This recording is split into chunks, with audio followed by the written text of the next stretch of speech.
বুধবার বিকালে বীরভূমের বোলপুরের গীতাঞ্জলিতে মাধ্যমিক ও উচ্চ মাধ্যমিক কৃতী ছাত্রছাত্রীদের সংবর্ধনা অনুষ্ঠানে এসে সাংবাদিকদের মুখোমুখি হয়ে বিস্ফোরক তৃণমূল নেতা অনুব্রত মণ্ডল। অনুব্রত বলেন, আমি দল করছি ৭৭ সাল থেকে, আমি গাই বাছুরে ভোট করিয়েছি। যে গাই বাছুরে ৭৭ সালে ভোট করে তাহলে বুঝেই নাও, অর্থাৎ সাংবাদিকদেরকে বুঝে নেওয়ার কথা বলেছেন অনুব্রত মণ্ডল।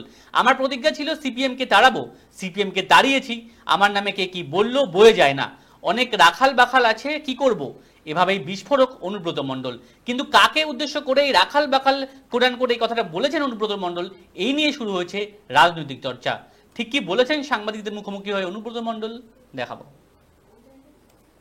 কথা মনে করে দিলেন যে বীরভূমে কিভাবে সংগঠন তৈরি করেছেন।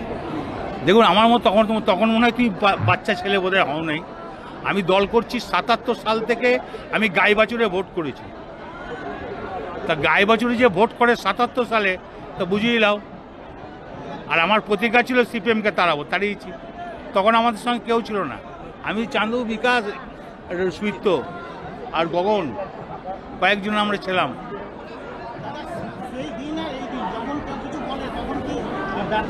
আমার বোলপুরের লোকরা তো সাধারণ মানুষ জানে, কে কি বললো কিছু বয়ে যায়। অনেক রাখাল বাখাল আছে, কি করবো।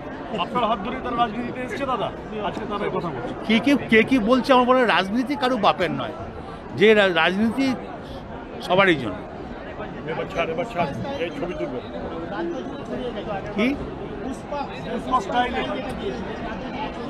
পুষ্পা স্টাইলে মমতা ব্যানার্জি সংগঠন জানে, সংগঠন করতে জানে। আর আমি তো বললাম ৭৭ সালে গাই বছরে ভোট করেছি, গৌরী চন্দ দাঁড়িয়ে ছিল, বোলপুরে ৫,২০০ ভোটে হেরে গেলাম, বোলপুর শহর হারিয়ে দিল এই ৫৫৩ ভোটে।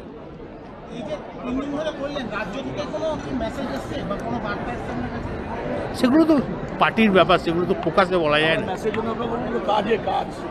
সেগুলো তো প্রকাশ্যে বলা যায় না ভাই।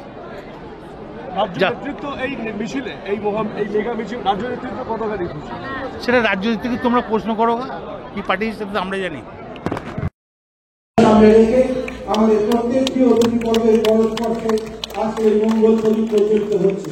প্রদীপ প্রচলন করছেন এসআরডিএর চেয়ারম্যান সম্মানীয় অনুব্রত মণ্ডল মহাশয়। প্রদীপ প্রচলনে হাত দিয়েছেন সম্মানীয় শ্রী বাট্টু বসু মহাশয়। প্রদীপ প্রচলনে তার পরস্পর্শী করছেন সম্মানীয় শ্রী চন্দ্রনাথ সিনহা মহাশয়। এবং আমাদের সকল অতিথি বর্গকে অনুরোধ করবো তাদের পরস্পর্শে মঙ্গল প্রদীপ প্রচলিত হয়ে উঠবে।